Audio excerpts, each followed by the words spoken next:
Hey guys, R4GE VipeRzZ here, and today I'm going to show you what you can do if a microSD card isn't showing up on your computer. Now I can't guarantee that this method will fix your problem, as it does depend on what the problem is with your microSD card, but this method maybe might work for you. So if I plug my microSD card into the computer, and then I click the File Explorer, and then I click this PC, as you can see the microSD card doesn't show up in the devices and drives. So what we're going to do is we're going to come to the search bar and we're going to type disk management. And then we're going to open up the create and format hard disk partitions app here. And then once the disk management is opened up, we're then going to look for our microSD card in the list of volumes here.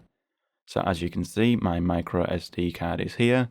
Now just to check that that is my microSD card, I'm going to unplug the microSD card from the computer, and then I'm just going to plug it back in. Now as you can see, the microSD card has reappeared, so this is the volume for our microSD card. Now the problem at the minute is that the microSD card hasn't been assigned a drive letter. So to do that, we're just going to right click on the volume here, and then we're going to click change drive letter and paths. Now once we click that, we're then going to click add, and then you can choose whatever letter you want. I'm going to leave it at drive F, and then I'm going to click OK.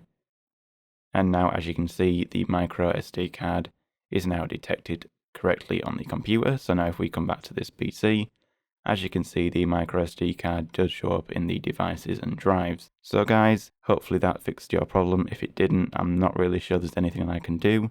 But if you liked the video, don't forget to hit the like button. If you disliked it, hit the dislike button. Subscribe for more content like this, and I'll see you another time. Bye.